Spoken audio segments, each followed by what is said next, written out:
affects my inspiration to paint new work. So, for instance, I just finished all this work for the show at Cole Gallery, and all of a sudden I have this space. And it's like, oh boy, let's paint. Well, hello, my friends. Welcome to the Create Like You podcast. My name is Kelsey Lee Kate, and today I have with me a dear friend, Willow Bader, who is an encaustic artist in Seattle, Washington. How are you, Willow? I'm good. How are you? Oh, I'm so happy that you're here with me. I'm just looking forward to talking more about creativity and what inspires you. So I'm going to share a little bit of Willow's backstory here. Willow Bader always knew she was an artist. She was born in Washington State and grew up drawing and creating. In 1998, she moved to Philadelphia to study at the Pennsylvania Academy of the Fine Arts.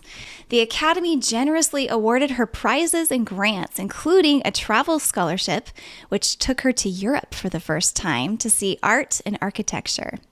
She returned to the Pacific Northwest to continue her art career, and she currently shows with Edward Montgomery Fine Art in Carmel, California, and Cole Gallery in Edmonds, Washington. Her painting studio in Seattle is always open to visitors. Her dynamic work is painted in the ancient medium of encaustic, which lends itself to the physicality and boldness of her work. An artist who continues to find dancers and music and the evening out and inspiration, Willow's future interests are in the exposure of her work nationally and internationally. Wow. Was the dream to share your work internationally born during that time that you took that travel scholarship to Europe, Willow, or where was that first interest in sharing your work internationally? I guess that's hard to say. Just like I don't really remember not thinking of myself as an artist. A wider audience is always better. Mm-hmm. And how amazing to have it in different places in the world. Yes. I have sold internationally. I'm interested to do more of that. I've been shipping things to Slovakia and Czech Republic recently. How special. Wow. And how do they find your work? Everything is a networking process. And you never know when a seed planted will grow. Mm-hmm. So in the case of Czechoslovakia and Czech Republic, I had illustrated a book that was published there. And there was a theater piece that was created, and my paintings were printed as large prints to decorate the stage as part of the props. Wow. Oh, how and neat. The director of the theater company then hung them in his flat, and he posts to Instagram and tagged my artwork, It's a very different world today to be able to share our art. Well, and Willow, earlier we were talking about color, and you were mentioning that recently you purchased a green, actually, I'm going to butcher it, so you better just explain again. What were you talking about, the kind of color that made one of these paintings behind you come to life? It was a new color to me. It was a greenish yellow earth color. Mm-hmm. That when I was in Italy this last fall, I was looking at all the old paintings, and they painted their paintings with different colors than today. We have all these colors available to us that have been developed that are brand new and you won't see in these old paintings. But I found it really inspiring to see the old paintings, and so I ended up purchasing new colors. And they are finding their way into my paintings. And in the case of the pianist hand painting behind me, I've been working on that painting on and off for a couple of years. I think that painting was waiting for that color, so it's starting to work now. I'm starting to feel very pleased with it. Wow. What a quote. You think that you felt like that painting was waiting for that color. What a thing to be able to say. And that you were inspired by traveling somewhere else and connecting even more, it sounds like, with the way that art traditionally has been made. Because I know when you and I have been talking about art in the past with encaustic, you love to share about the history of encaustic art. And I was hoping you might also enlighten us and my friends here listening. What is encaustic art exactly? Yes, that's a good topic. It's one of the reasons I love to paint with it because of its wonderful history. The ancient Greeks painted with it. And so it's a very old medium. It predates oil painting, for instance, which we tend to think has been around forever. There were Greeks living in ancient Egypt, and they were painting the funerary portraits of the deceased. So, for instance, if you are visiting the Metropolitan Museum of Art and you go to the ancient Egyptian wing, those portraits that you see there, most of those are painted with encaustic. So these are our first examples, and they're really quite amazing. They look so fresh, like they were just painted. It's kind of hard to believe how old they are. So I find that inspiring in itself, that it's been around that long and that beautiful of a medium. And it started as something to paint portraits with. And myself, I also want to paint images. So I thought, well, if it started that way, surely I can make images with it. So that added to my wanting to try it. And encaustic is a difficult medium because the paint itself is hot when you paint with it.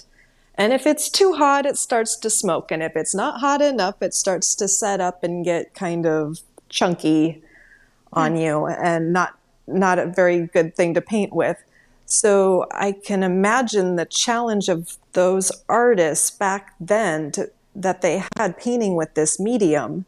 And so when oil painting was discovered as a method to paint, you can imagine everyone's like, forget this stuff. Let's paint Oh, with oil yeah. painting. This is so much easier. So no one painted with encaustic for hundreds of years Huh. Well, until, and also just to help our listeners understand, so encaustic art involves hot wax, right? So that is how that is your paint. And I've been to your studio and to see you have griddles set up where you are able to heat your paint. Is paint even the right word, or do you call it wax or I pigment? think, I don't know. paint, because it's not just wax. It's the medium that I'm painting with is beeswax and damar resin.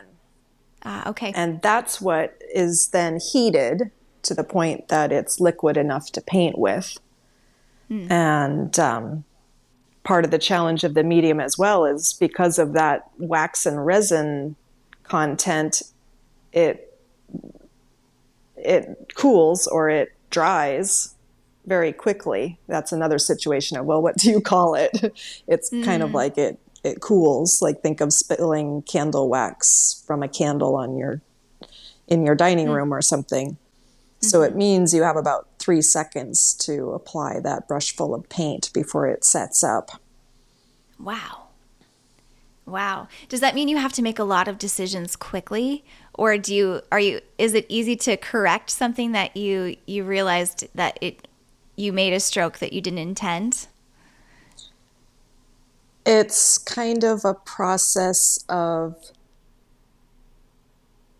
decide what you want to put where, mix that color, quickly put it there, and then you can take your time to decide if you like what you did or not, and then you can change it. You can change it by painting another layer of paint over it, or you can change it by scraping some of it off.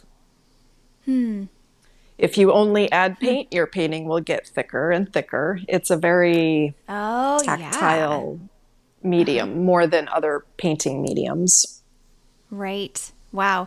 So if you have you ever had times where you maybe scrape off you're intending to scrape off one level, but then you end up getting another layer or two underneath, like accidentally finding colors, or is it always just you're kind of working with what happens in the moment? How much of it's planned versus just following the journey?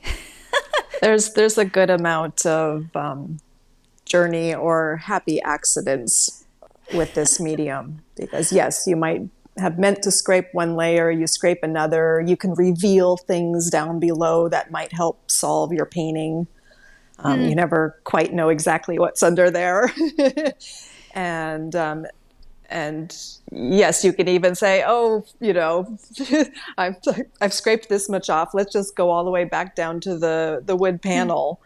So literally you can scrape all the way down to the foundation. And sometimes part of that is part of the finished painting. It's the wood Oh, is interesting. stained by the paint, but if it works in the painting, why not leave it? Besides scraping, is I also use a torch, which again is like, is this a painting process or is this something else? The torch is used to fuse the different layers of paint together. And it can also add to the image making too. It makes a more soft look to the paint, kind of settles one piece of paint into another, makes more atmosphere, more space in the parts of the painting where you use more torch. So, for instance, the painting that you have behind you, is that it is it an outdoor scene? And so the light that is being portrayed right there is sunlight and shadow. That's just a very, very beginning of a painting. Okay. So all the light areas you see essentially are, you're seeing the wood panel. Oh, And oh, that will interesting. probably change. Okay. I'm probably 30 minutes into that painting. Wow. So a lot's Wow. going to change. But what I try to figure out in the first go at it is the composition of where is everything and what shapes and what colors. And I basically want to know as fast as possible if I can make this image work or not. And Wow. if I decide it's not going to work, my idea isn't going to pan out, well, then I heat the whole thing up with the torch and scrape it off and something else gets painted on it. What an interesting process. It almost seems like maybe there could be times where it's almost akin to journaling, right? Have you ever had times like that where you're able to emote things on there and just kind of journal through? Do you ever look at strokes later and think about thoughts you had? I've always wondered that with painters. No, Maybe I not know what not so you much. mean. I don't think it quite forms into solid words or thoughts, though, if that makes Yeah. sense. Or memories, maybe that's a better question. Do you have specific memories or emotions that come up when you look at a painting later and then you remember? Does it remind you of the time when you painted it and the Of headspace you were in? course, of course, and it, for instance, like how excited was I when I had, a new painting. It was a new subject I was exploring, and the way it all came together, it was because I talked to somebody at a dinner party, and they showed me pictures of their horse, and how excited I got. And this might be my new series is horses, Oh, how cool. and this is all because of a dinner party last week. Wow. And Wow. so certain series I can like remember how excited I was. I also look at paintings and, for instance, back to the hands playing the piano behind me of, you know, remembering, okay, this painting lived in various places in my art studio for a couple of years with me working on it now and then.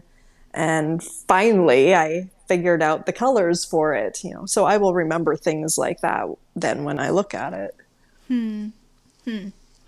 Wow. And also the griddles that are right behind you. I know this because I've watched you and we've seen videos of you painting using it. But how do they work?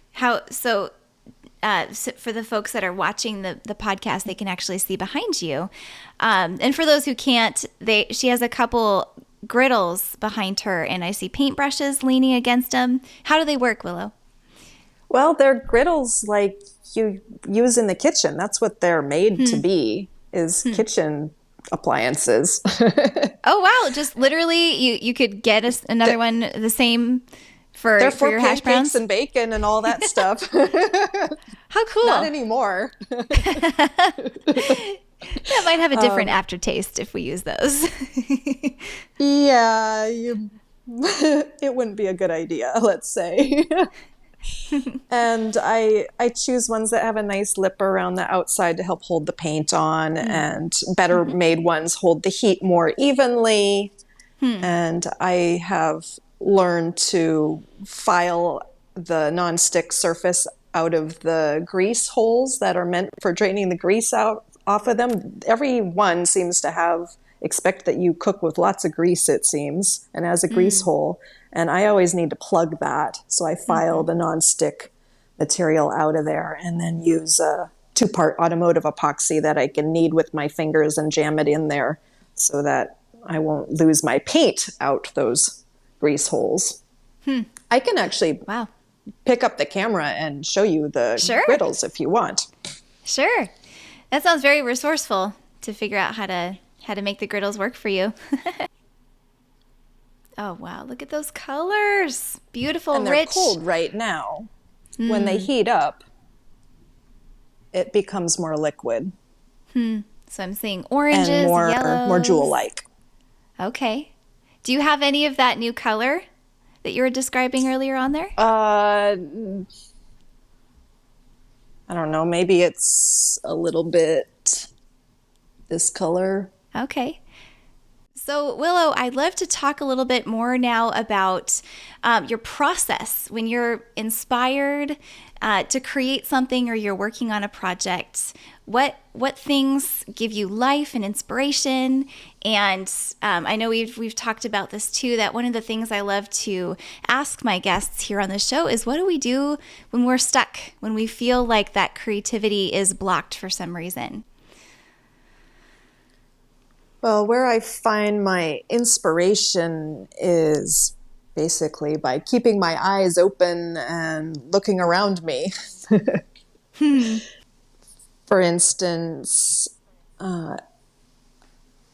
it's getting closer. It's to 20 years now that I took up learning to dance Argentine tango.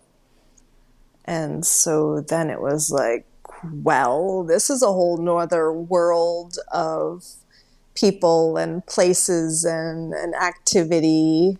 So it didn't take very long. And it was like, well, I should paint this. I see opportunity here. I was in art school learning the human figure, and it wasn't very long before I started finding that I was making everything move in my drawings and paintings, to the point that instructors would ask me if I could make it sit still. It was like, why would I want to? Wow. I love movement. Wow. And dancing is full of movement and the human figure. So it's like, okay, this clicks. This is something to explore for sure. And color. Well, and that's how you and I first met, actually, because actually I would say I met your work before you and I got a chance to talk. And I used to be an admin assistant for a piano store here in the Bellevue area, Classic Pianos. And I remember looking at these beautiful paintings that came into our store. And it seemed like over a couple of days, all of a sudden they were there. And there were many different paintings of dancers, and then there was some of food as well, and musicians. And actually, Willow, those paintings were in the old store front for quite a while. So, wow. So, but you and I didn't actually meet until the new building.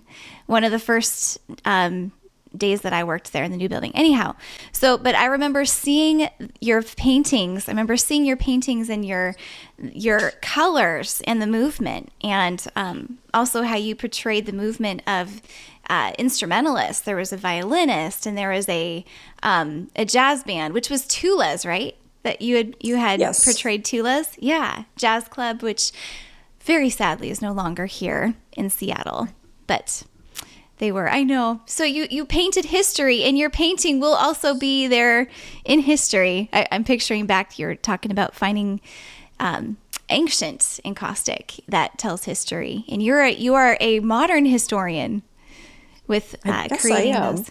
Yeah. How Some cool of the is that? paintings I just finished are of a place that we got to dance that is no longer. So yes, and I guess in many ways I am recording history. Wow. Where was that place? It was the Knights of Columbus Hall on Capitol Hill in Seattle. Ah, okay. Beautiful ballroom space and our long weekend dance event with dancers from all over the country and some from outside of the US. Had a beautiful weekend of dancing there, and the next morning they were coming in to turn the whole building into condominiums. Oh, that just hurts the heart. Oh it no. was it was so bittersweet that Wow. weekend. Wow. Well, and you mentioned that some of your paintings as well, you've been inspired by Century Ballroom, right? I have. It's a beautiful space to paint dancers. I started in the beginning just painting dancers out in the middle of the floor, one couple performing, for instance. And it has evolved over time to include more of the room. And now very much I'm interested in what is the space with the dancers in it? How does it all work together? So beautiful spaces are of interest to me. And that balcony at the Century Ballroom also makes a wonderful opportunity for taking photographs, which I use very much in my paintings, that I can more freely take photos from a balcony because people don't look up. Right. And I want it to be candid. I don't want them to know I'm taking photos. Wow. So it's not really such a big deal. I mean, the dance community is familiar with me and my paintings and that I take photos for the paintings. So, I'm not just some random person off the street there taking photos. Well, would this be a good time to share? I think it would be. I'm going to share my screen. And for those of you who are watching the podcast on video, Willow has recently updated her website with paintings that are now on display at the Cole Gallery in Edmonds, Washington. Is that right, Willow? That's correct. Yeah. So can you tell us about this top painting here and perhaps give a couple of descriptors for those that are listening and not able to see it right now? What is the scene that you're picturing? This is one of the paintings inspired by that weekend of the Knights of Columbus Hall that I spoke of, such a beautiful ballroom. And they had painted it with historic colors and historic curtains graced the windows, beautiful wood floor. And in this painting, you see two sets of dancers, but your eye is really drawn to the one woman in the red dress. Yes. Yes. Beautiful red. And that yellow that I'm using there, that's another one of these Italian earth colors that is kind of more new on my palette these days. Oh, I love it. Kind of an earthy, mustardy, beautiful yellow. Very rich. Let's do one more just for fun. Tell us about this scene here. This one, actually, I got the image from a friend. And I just loved the image. And she's actually in the painting. She's the closest couple there on the left that you see most clearly. And I find what I really enjoy about this painting is the feeling. And that's really what I'm trying to paint so much of the time, is the feeling and just that feel of being outdoors at a park, dancing on a beautiful summer evening when the air is soft and things are blooming and the lights are just starting to turn on in the park and there's just a little bit of color left in the sky. If I could be anywhere, I love being those kinds of places in those moments. So beautiful. I think some of my very favorite light is the dusk during a summer evening. I think it's so beautiful. Wow. Well, thank you for letting me share some of those. And if people are in the Seattle area, can you let us know where people can go and find your art? Yes. So there's this show at Cole Gallery, which is available to see March 29th through May 2nd. And it has an opening, or rather a reception, that one can attend during the Edmonds Art Walk.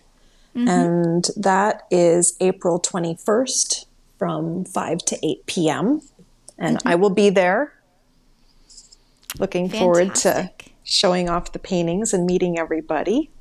And then I have my paintings in other areas around Seattle as well. And I have a full list on my website. But to name a few, I have paintings at the Tin Table at the Century Ballroom. And I have a very nice selection of paintings also at Waters Wine Tasting Room in Sodo area. And as Kelsey, you mentioned, I still have a very nice selection of my paintings hanging at Classic Pianos in Bellevue. Yes, you sure do. They're very inspiring to play under. I sure love it. I want to go back to the piano piece that you had behind you, because that is a really great example of something that was in process. And I know that there's a lot of creators who listen. I have musicians that are listening, but also other creators, and I have interior designers, and actually a couple people that really like to cook as well. So we've got people in the broader artistic community here. And what are some things that really encourage you when you've got a piece or a project that just feels foreign, or you feel stuck? How would you relate to someone else who might feel similarly in a different art form? There's a lot of common ground with artists. Yes. I think the number one thing to do when you feel stuck is to move, to change something. For me, it's, start a new painting, change the colors I'm painting with, change the music I'm listening to. I always listen to music when I paint. It adds another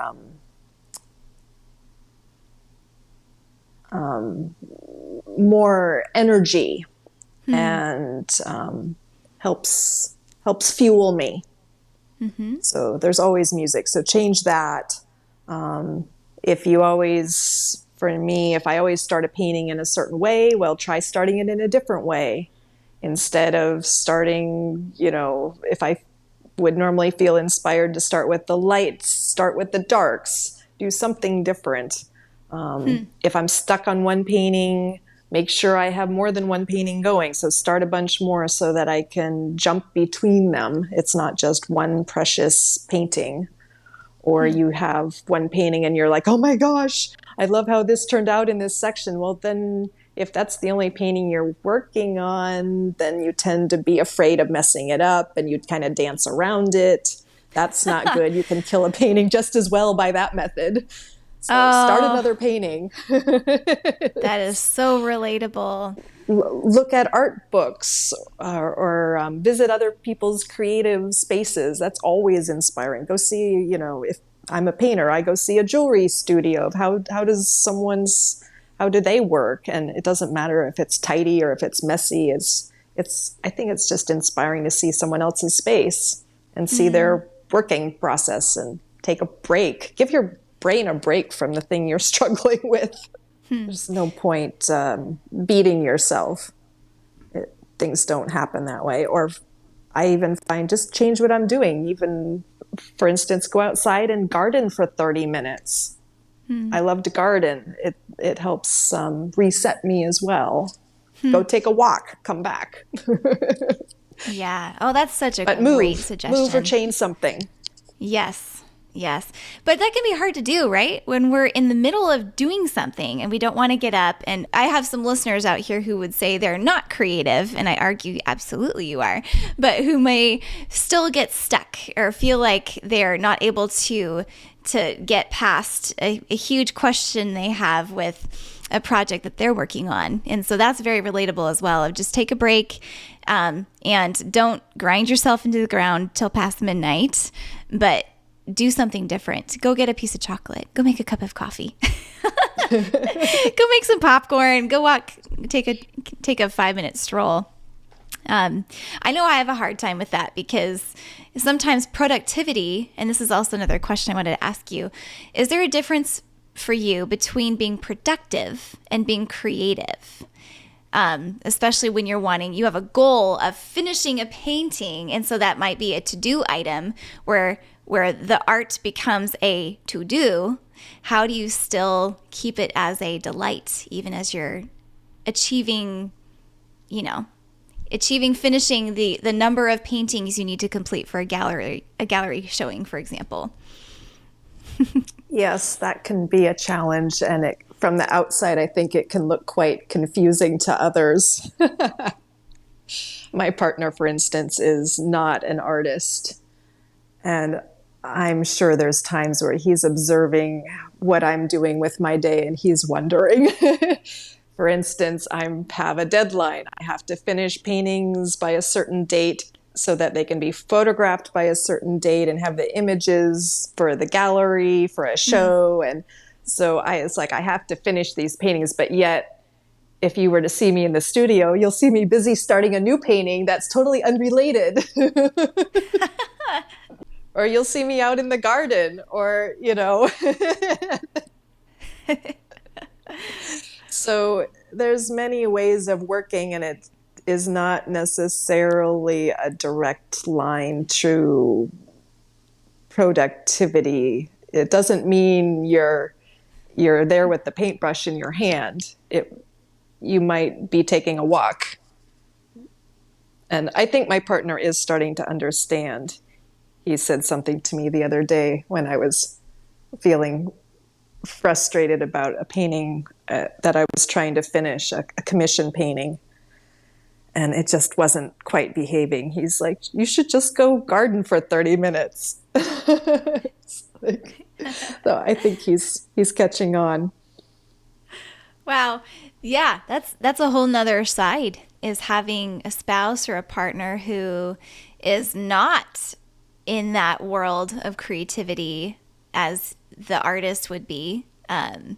My husband's very kind with me because there's times where I will actually go cook. I love to make food when I'm stuck on something. And so yeah, same thing. And it's never you said you were going to finish your song right now and you still have a couple left. And what do you, but he just kind of smiles because I think he knows.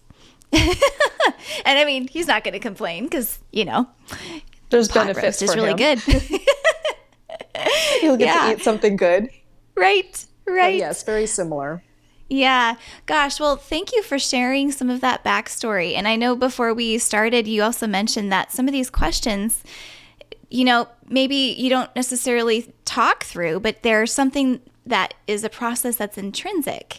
And so I really appreciate you being willing to share some of those verbally. And is there anything else on your mind that you'd want to share with us about process or anything that we've been talking about? Yes, there's one more thing that I think is kind of interesting about creativity and getting inspired, and that is, for me, a void is helpful. In my case, I'm making something that fills up space. So if my studio is full of paintings, somehow it affects my inspiration to paint new work. So, for instance, I just finished all this work for the show at Cole Gallery, and all of a sudden I have this space. And it's like, oh boy, let's paint. Then if Wow. like you're running out of elbow room, it's like, I don't need to paint. Wow. And there's that physical space for you on your wall that you that what a difference of feeling, especially where if you're used to the way, similar to if you have furniture in a place and it's arranged a certain way and you're used to seeing it that way, and then you come into the room and it's different, it's wow, the whole atmosphere in here feels different. That's so interesting. I don't have that. I I don't have that as a don't have musician. that. No, but this is inspiring. I think one of the ways that musicians can seek that void, like you're talking about, looking for something that's new, is maybe, having a blank sheet of paper and like writing again what are those things that I'm envisioning for a new album or a new, and maybe just taking a blank sheet of paper and writing out the goal or the desire for a new series or project. And actually, Willow, and I think this would be a fun thing to end with for today, because we also have a project together that we are working on. And one of those things has been really fun and stretching for me. I have the title, and I think maybe we'll save the title for now just for fun. But Willow has painted my hands at the piano. And in exchange, what I'm going to be doing is I'm finishing a piece right now. And what we're going to do is we're going to share, stay tuned if you're interested in this for the collaboration, but we're going to be celebrating how music and art influence each other. And so it's been fun because Willow, as I've been writing and working with this concept and looking at your paintings and thinking about that process of creativity, it's also helped me to get out of the box in my head of what I'm used to when I'm creating. So yes, so we look forward to exploring that next time. But Willow, thank you so much for spending some time with me this afternoon. Thank you for having me. Such a pleasure. And I'm so glad we had the occasion to meet because of classic pianos. And I was sitting there and I was watching you talk with Lamar and Ben at the store. I think it was about, it was a relationship that we had where Willow, you're painting folks' hands that purchased certain pianos at the store. And I was so interested to hear that creative idea of how to honor someone's purchase of a piano and to celebrate that and commemorate the history, their personal history, that moment for them. And so I think you and I just connected, and then it went on from there. And we had the occasion to go and hear you share your story at your home. We got to share that story at Classic Piano. So, and just for fun, in the show notes, I'll also include the link to that, because you can also see B-roll of Willow painting and hear her share a little bit more of her story. So again, I just look forward to next time hearing more from you, Willow. And friends, I highly encourage you, if you're in the area, take a look at her art in the galleries. Come to Classic Pianos. Go to the Art Walk in Edmonds on April 21st. And that's at, what time is it, Willow? That's from 5 to 8 p.m. 5 to 8 p.m. And you can actually meet Willow in person. If you do, you should tell her that Kelsey sent you. That'd be really fun. Don't forget also, you can always come see me in my art studio and see what it looks like in here and what I'm working on. And friends, thank you for taking the time to listen. Please visit Willow's website as well, willowbader.com. That's Willow, like willow tree, BADER.com. And I invite you to take a look at her beautiful work, get lost in the rich colors and the story. And I know that whatever art form that you have, you will be inspired. Thanks, friends, and enjoy the rest of your day, and we'll see you next time.